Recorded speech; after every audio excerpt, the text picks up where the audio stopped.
Hopefully this might help some people who don't want to keep opening up a Blender project and have the camera, the block, and the light in that position. They want to have a different kind of setup. You can set up your own default, and this is how I've done mine, and this might be able to help you. So if I open up Blender,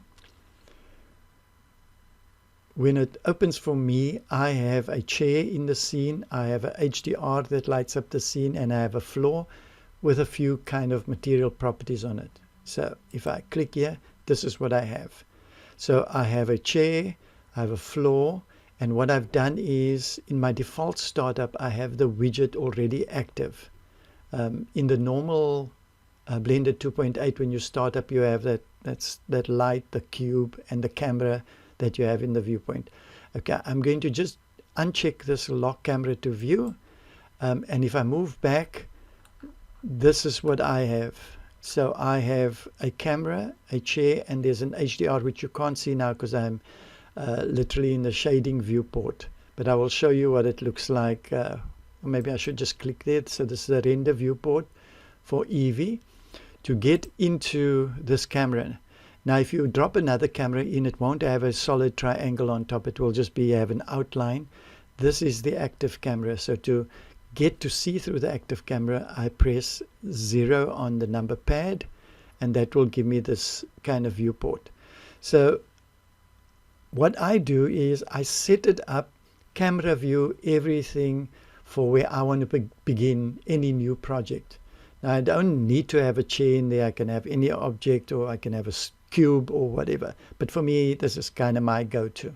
So to get this dialog window open here, if you press N, it hides away. There's a little arrow on top there, but you don't want to be clicking there and make mistakes and clicking other stuff. So you press N, it pops out and pops away. Same on this left side, this menu, which brings about your widgets. If you press T, it will tuck away. If you press T again, it will come up. So I'm going to just press N just to bring this up. Now, I'm busy showing you how I set up my default sort of viewport when I start. So I'm not going to go through how I add a HDRI and material properties. You can set it up like you want to. You can look at some tutorials. There's one that I've done on my sort of discoveries of this stuff, which aren't very sort of intense tutorials because I'm busy learning the software also. But I thought I'd share this. So important is pull out this menu. It might be sort of collapsed like this. You go to View, and where you're seeing Camera Lock View, make sure that is unchecked for now. So this is the way I would go and set up the scene. If I go with my middle mouse button, I am scrolling, but this is not moving the camera itself. It is just moving, zooming into this kind of camera view area.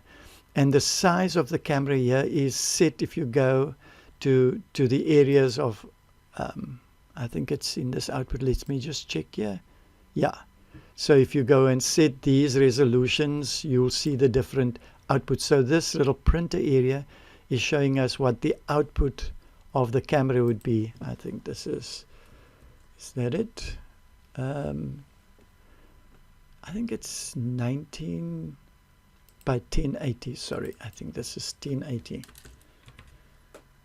Okay. So this is usually the kind of HD resolution. You can up it here and whatever proportion, but that's what your camera will actually be rendering when you're done with all the setups that you have. So what does this camera lock got to do with your actual startup setup? In my case, I want this entire dialog, this screen, to be zoomed in to a maximum. So all I'm looking at is what I'm seeing here and not the gray area around, which is not going to be part of the render area.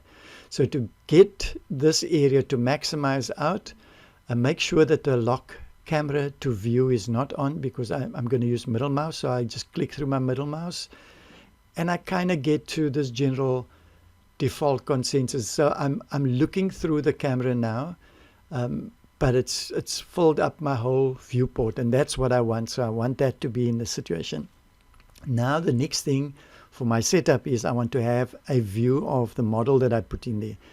However, if I now go middle mouse button down and I start to navigate to a view I want, look what happens.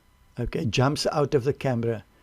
And to get back into the camera, if I press 0 on the number pad, it just brings me right back here. So the navigation, if I want the camera to follow how I'm navigating with my normal viewport navigation, what I do is I say, let me lock this camera to my view or to my viewport. So if I do this, when I grab middle mouse, for example, and do this, the camera is now following.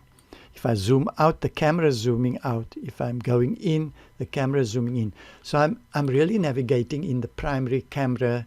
It's now active and it's locked to the viewport as if I'm just working normally. Now for me, if I start up, I'm going to zoom out. If I start up with a brand new project that I want a kind of clean slate, for me, having a floor, I'm happy with it. Having a basic HDR in the background, I'm happy with that. And giving me a reference point is where the chair is here, I'm happy with that.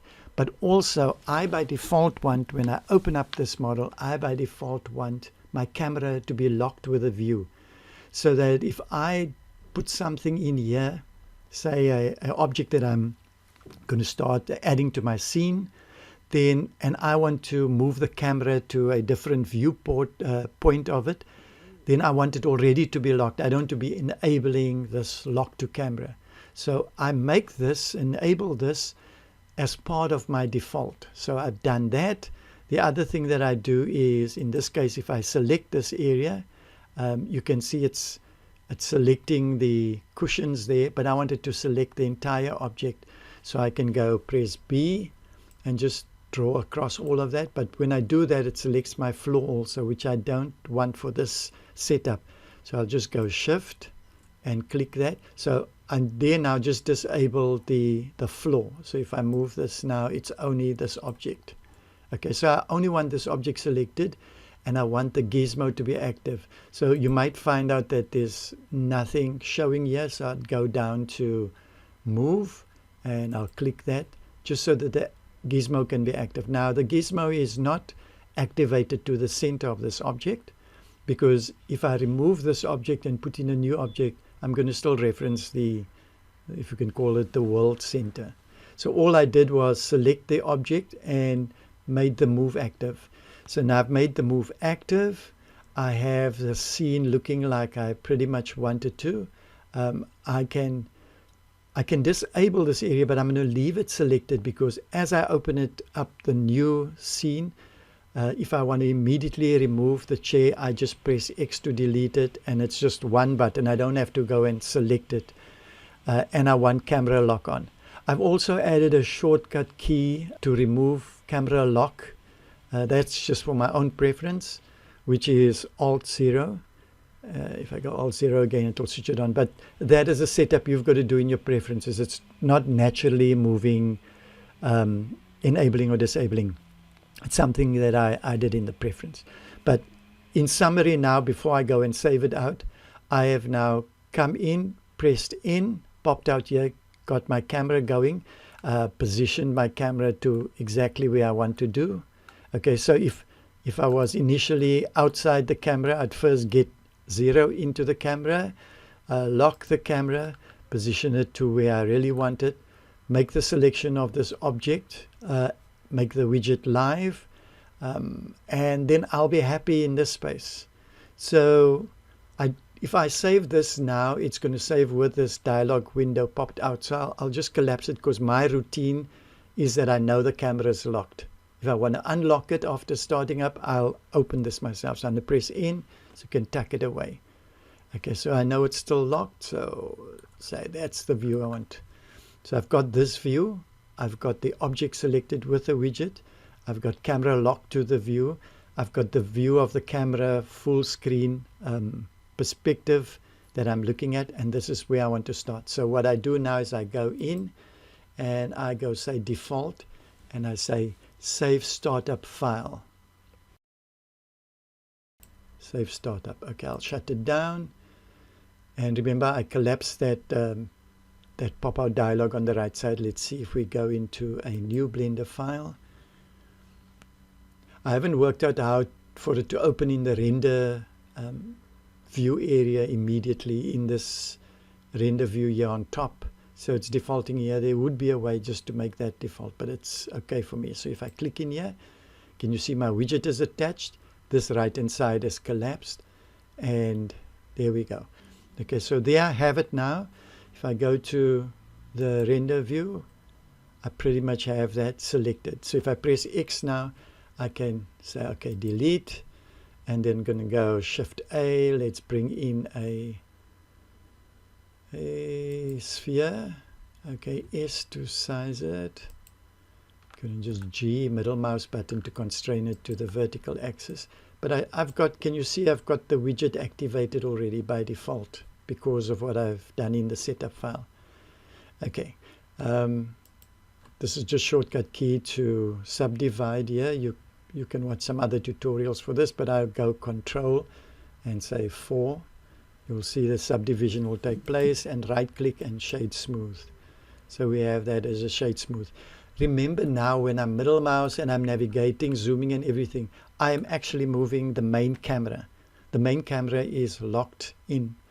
So if I want to go out of this, I can pop up the dialog window on the right to see, and like press in and click camera off, lock this here, disable this. Or I know that's my normal default, so I can just go Alt-0 will deselect that. So I can go Alt-0.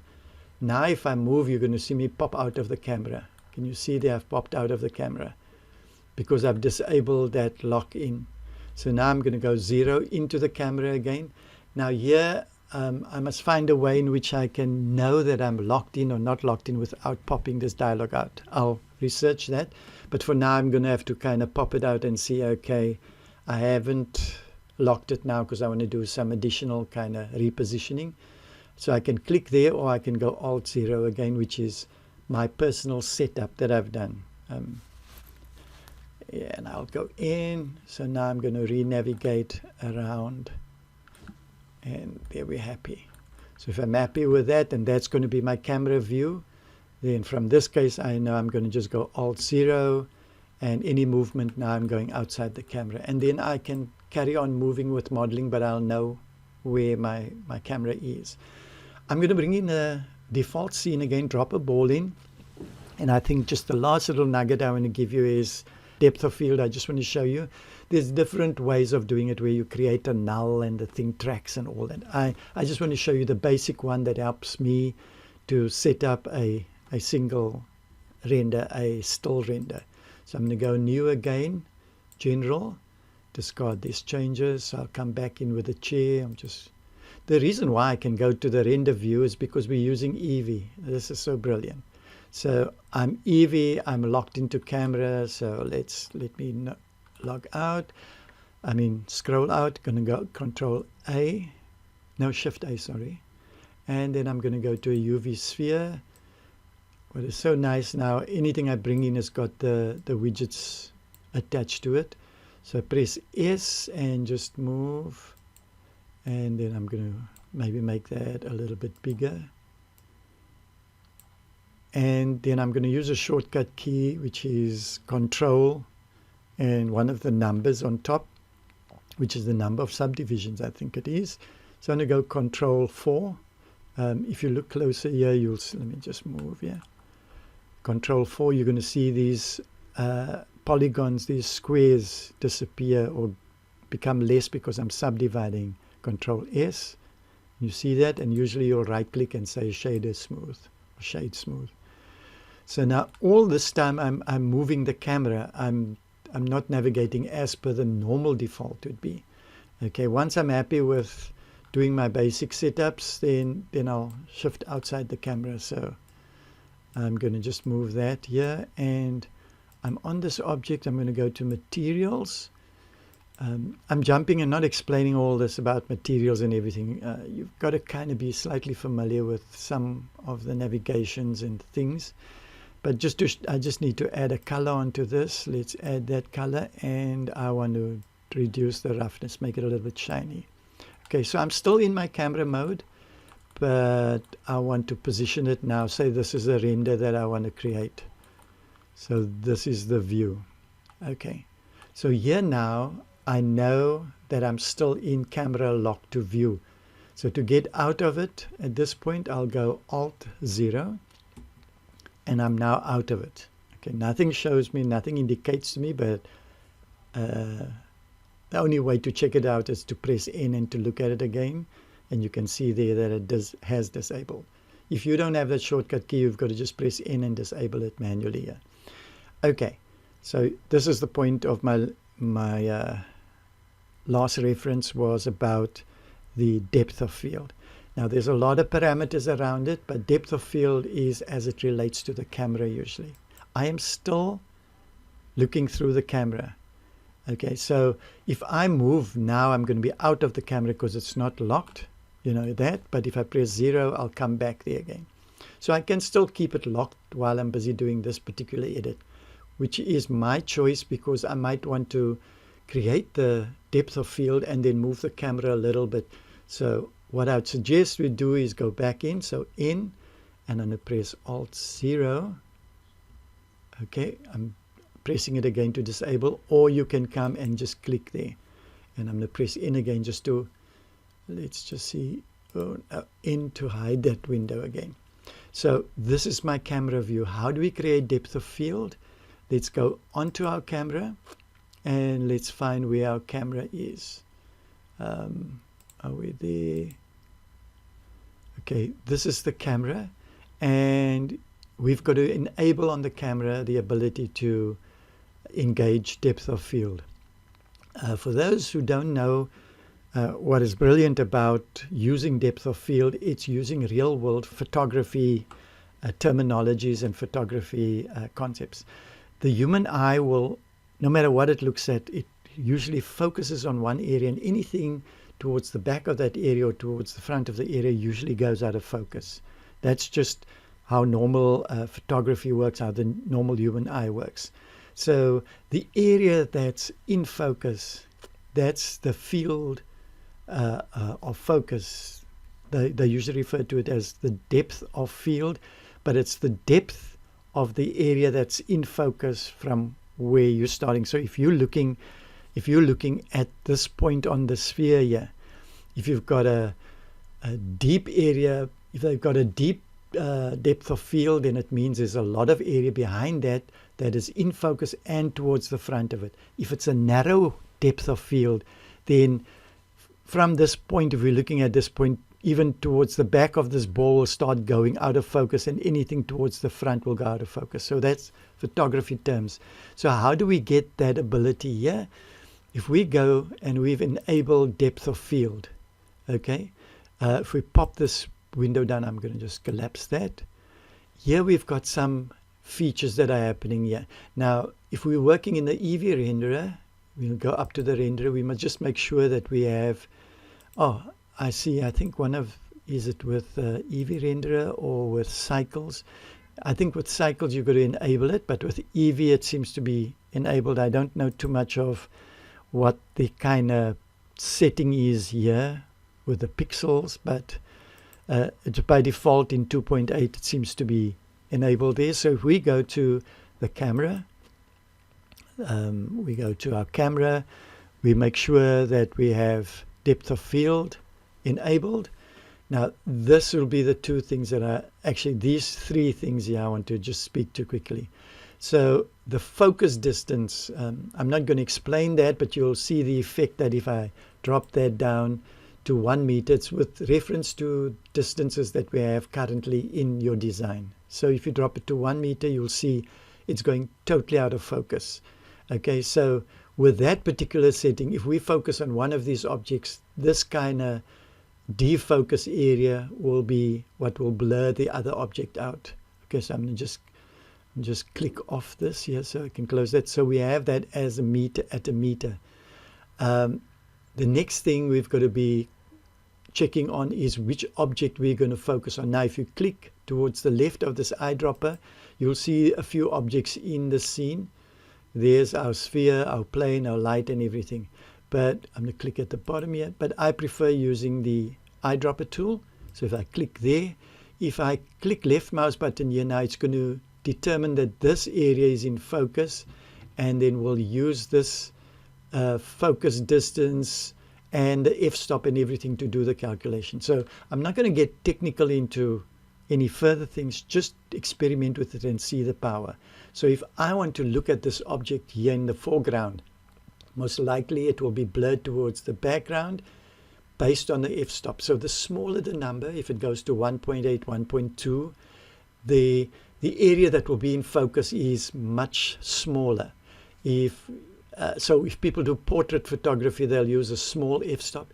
If the number is bigger, like to 8, 16, 22, then the area that's in focus from the front, from the camera side towards the back, would be much bigger. So people who are doing landscape photography will use a f-stop that is like 11 or 22 or 16, because they want to have everything in the landscape in focus. For portrait things, you want the background to kind of blur. Okay, so here we're sitting with these settings. Now I've clicked on that. Now I'm going to click on this ball. Look what happens. Click. This goes perfectly into focus because we're telling it now this is the area that you're going to focus. So anything behind this now is going to fall off and go out of focus. F-stop plays a big role in it. If I want this and the back to be in focus, remember what I said, if it was like landscape photography, I wanted this and everything in the background to be in focus, I'll push this f-stop number up, say let's put it to 11. Look what happened. That in the background will probably clear up much more. Not probably, it will, it should. If I press that, can you see that this is in focus and that's in focus? So this, for example, if you were taking with normal photography, you were taking a photo of a group, you'd make sure that your f-stop is maybe 7, 8, 9, 10 or 11 there, because people standing in the front row and the back row will then be in focus. If your f-stop is very small, the people in the front where you're focusing on will be in focus and the people in the next row will be slightly blurred. So that's the principle behind it. Now I'm going to go and I'm going to change this to 1.2. Remember, I've clicked on here. So this will be in focus, but because now the f-stop has come down, that is going to go even more out of focus. So if I check it, can you see there? Now usually f-stops go to like usually 1.2, but in 3D world you can fiddle around with other figures. So if I go 0.5, look there, it goes even totally more out of focus there. What is great now is if I come in here and I just click that off, the whole thing will be out of focus because now I have to initiate it again. I can go to the dropper and click there. Can you see this now becomes out of focus? So if you were showing something in a scene of the background and there were things in the foreground, maybe on the table, there were cups here, when you make your focus area there, it will select there. Okay, if you click off here and it goes too totally blurred, then just come back to your aperture, maybe make it 11, let it get sort of into focus so you can see where you need to work. So you can come back here and click and say go ball, and now you can get back to say f-stop of 1. Okay, now if you were creating an animation and you needed the focus to follow the object, then you create a null, and actually not a null, it's called an empty here, null in Cinema 4D, but it's an empty, and there are some nice tutorials on that the camera will be linked to that object that's embedded in there, and as you move the camera it will keep that object in focus. But hopefully this makes a sense to you. This is what I would use most of the time just to get a great amount of focus, depth of field, and that sort of effect. And as I said, you can do your setup nicely and have all of those features built into your default thing. Now I wouldn't save this as a default because it's quite specific to this particular scene. So just remember now, if I'm happy with this view, press N, just make sure that you get out of your camera, because if you move while having your camera locked, the settings are all going to be changing along the way. Okay, so that's what you'll do, and there you have. So if you look at this now, everything looks normal because you're not looking through the camera. So as soon as you don't have to lock to camera every time if you're going to keep the camera position the same. But if you want to look through the camera, press 0 on the number pad, and there we have it. And of course, because we're not locked in, I can just scroll to maximize it to my screen size to see it a bit better. And there we go. So if I want to get back to my normal thing, I go there again, discard changes, and there I'm back at my setup. Press in, we're in here, press in, and there you can see my lock camera view is all still set up there. So hopefully that helps you. You go and set up what your preferences are, that you kind of is your go-to point all the time, and then save it as the default. Make sure to click save as default and then accept it. And then from that point on, that's what you start to create. So your whole workflow now is a few steps ahead. You don't have to keep cleaning off squares and cameras and lights out of the setup. If you find it uncomfortable to have your camera locked when you start up, then, disable it. I just find it's so helpful for me, because I'll start off, I'll clear up the scene, and I'll navigate to my optimal space where I want to work. When I'm happy with that, I will then kind of move out the scene and then reconstitute and reconstruct. Press 0, back there again. Okay, so hopefully that's helped, and yeah, have a fantastic day, and God bless.